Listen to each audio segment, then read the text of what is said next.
Mimi siwezi jambo lolote bila wewe Yesu. Mimi siwezi jambo lolote bila wewe Yesu.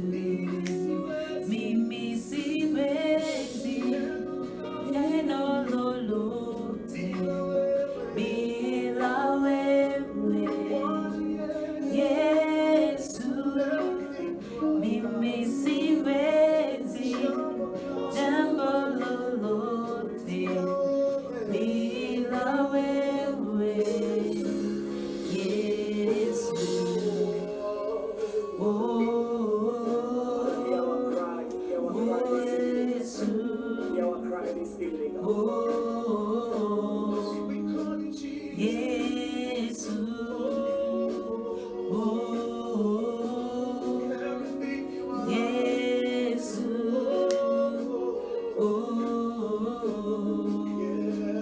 Yesu. Oh, Yesu. Oh,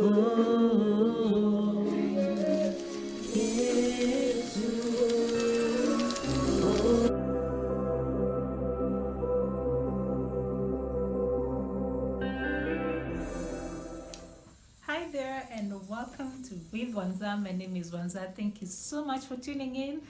It's been a while, guys. I haven't posted for 2 weeks. Yes, I haven't. But now here we are. Thank you so much for coming here. Please make sure that you subscribe to this channel if you haven't.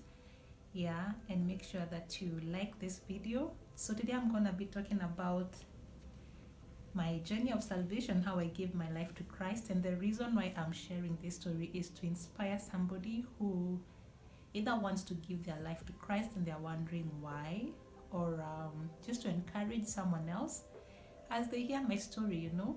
So without further ado, let's just go straight into sharing my story. So I got born again in the year 2004, in the New Year's Eve, when we were just getting into 2004. And before that, I had said the sinner's prayer a number of times. So the thing that prompted me to share this video today, I was going to share it at some point, but the thing that prompted me to share it today is because we had a Bible study yesterday with some people, and we were just sharing our salvation stories, and I thought, oh, why not share it right now, you know? Maybe this is the opportune time. We are doing a study called History My Story. Yeah, History My Story. I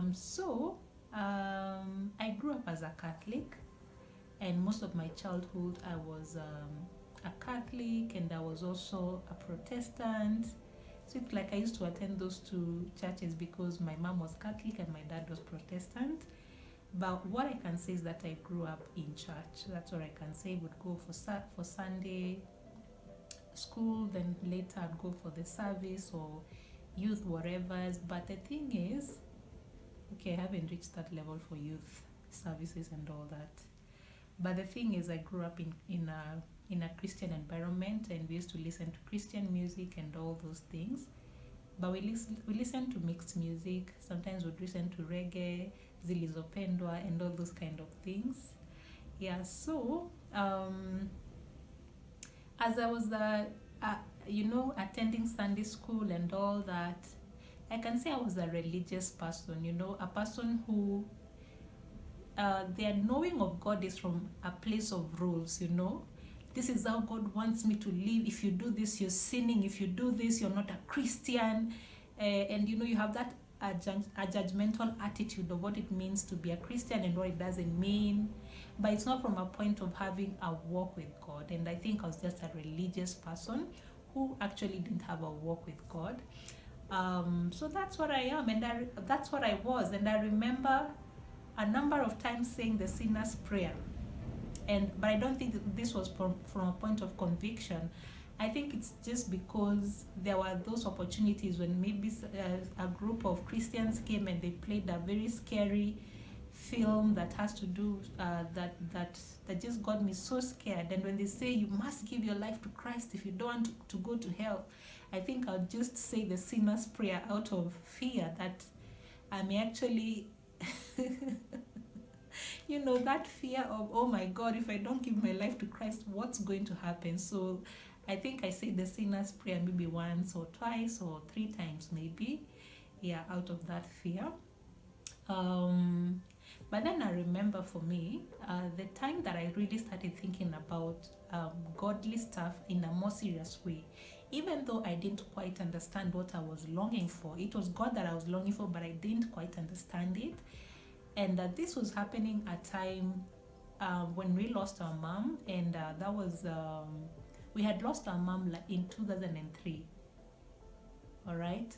And so during that 1 year, it was like a year that was just filled with a gap. A place where I was wondering, now what do I do? And I feel like there's a gap that is left in my life, and I'm wondering, how is it supposed to be filled? Is it there because my mom is not there? But then I realized it's actually beyond that. And I think God was trying to unfold the truth to me that I needed him in a deeper way, in a more meaningful way, but I didn't understand it so well. But he used an auntie of mine who is like a mom to me. I'm gonna share this video with her. Hi auntie. So what happened is that my auntie would always tell me, Esther, you need to give your life to Christ. Yeah, that's my other name. Esther, you need to give your life to Christ. And I'll be like, what do you mean that I need to give my life to Christ? I already go to church. I mean, is that not enough? I mean, I am in a walk with God here. And so sometimes I'd even feel like I'm feeling a bit offended, like what does she mean that I need to give my life to Christ? I already go to church. But then she kept telling me, Esther, you need to give your life to Christ. Esther, you need to give your life to Christ. And those words kind of kept ringing in my head every now and then. And I'd wonder, what does she mean? At the same time, I want to know God in a deeper way, but I don't even know how this happens. Like, how do I get to know God in a deeper way? Like, is there more to this Christian walk apart from knowing the word of God from a point of just thinking of it as rules and regulations, and just having this religious attitude and walk? Is there more to it? That's what I was wondering. And I decided that I wanted to know God better. I just didn't know how, but I wanted to know God better.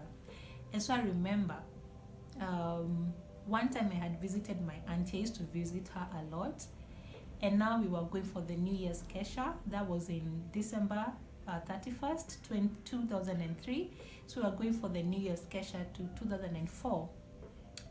So when we went for the Kesha, it was just glorious. I remember that day, and it was just a wonderful time in God's presence. And I remember there was a lady who preached, and the message really caught my attention. I can't even remember what she preached about, guys. But I remember at some point talking of how we need God, and she called people to come in front and get born again. And guys, I was just feeling so convicted in my heart that I needed to go and give my life to Christ, as she was saying. Guys, I almost felt like my legs were walking involuntarily without me telling them to go, but I wanted to go. That's how much I wanted to go.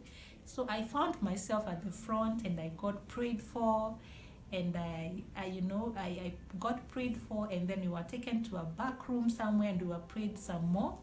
That was in Sitam Valley Road.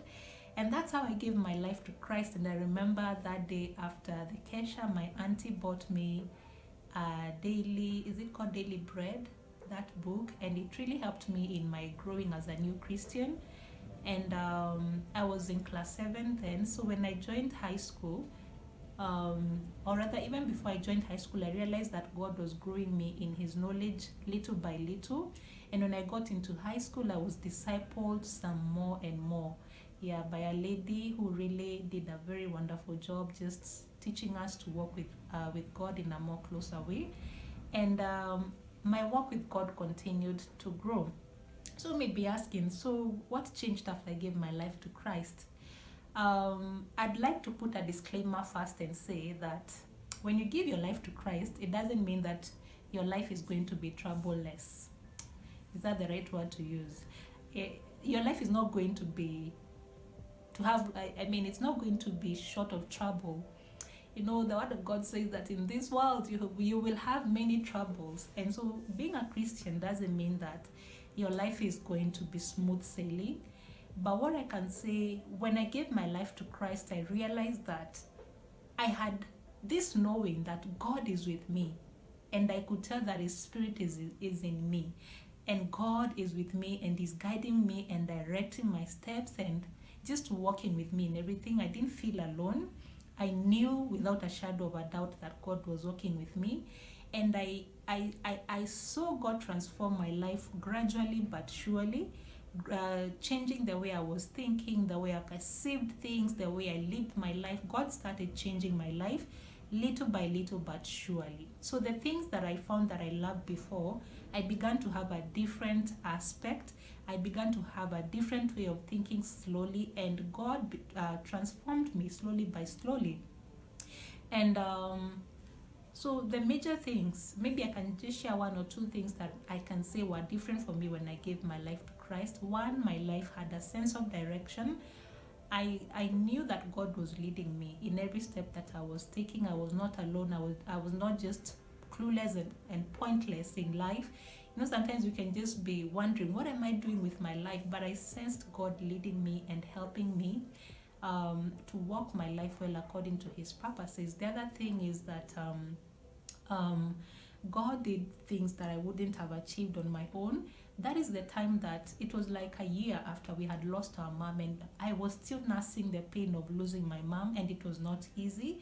And God miraculously healed my heart, and in a span of 2 years,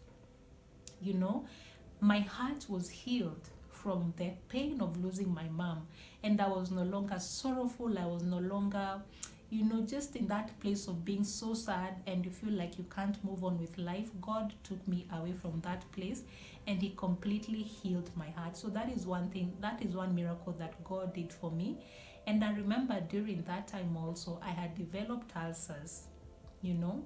I don't know whether it was because of thinking of my mom so much. It was just a difficult space to be in. But God miraculously healed me of ulcers when I was in Form 2, Like when I say miraculously, I mean miraculously, guys. Like I was that person that was going to the hospital every other time because I needed medication. Like every month I'm there.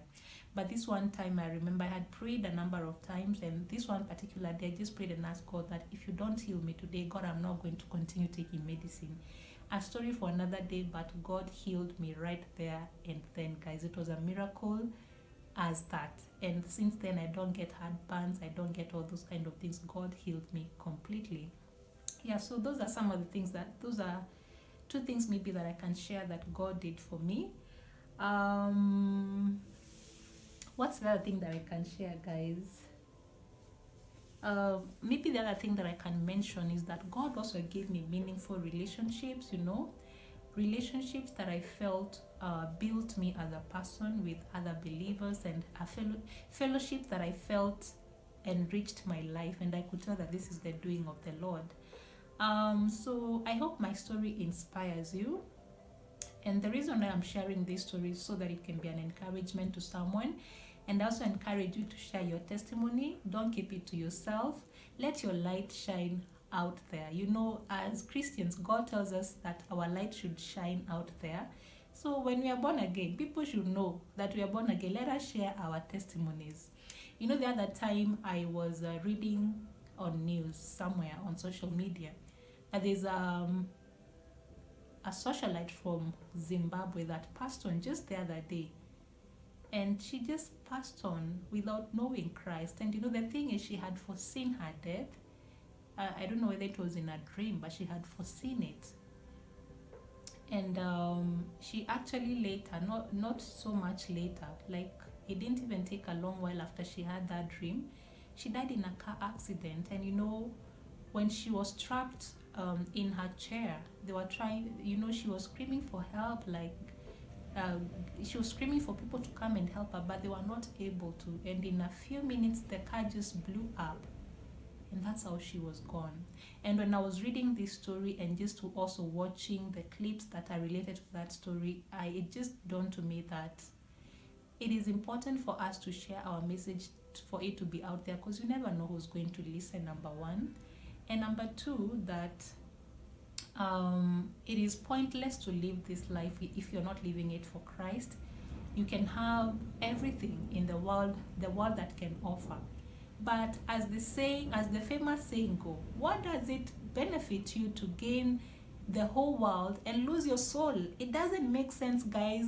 After you die, it's forever. As in, when you're gone and now you pass to the other side of life, it is not like on earth where you live for whatever years. If you're lucky, you live for 80, 90 or 100 years. When you go to the other side, it is forever. You're going to live forever. And so I think it's important to make things right with God, to accept the gift of salvation. So if you'd like to get born again, please watch my next video, because I'll be explaining in detail what it really means to be born again. All right? So thank you so much for watching up to this point. Please make sure that you subscribe and share my video and also like it. And I'll be seeing you in my next video. Thank you so much, and bye-bye.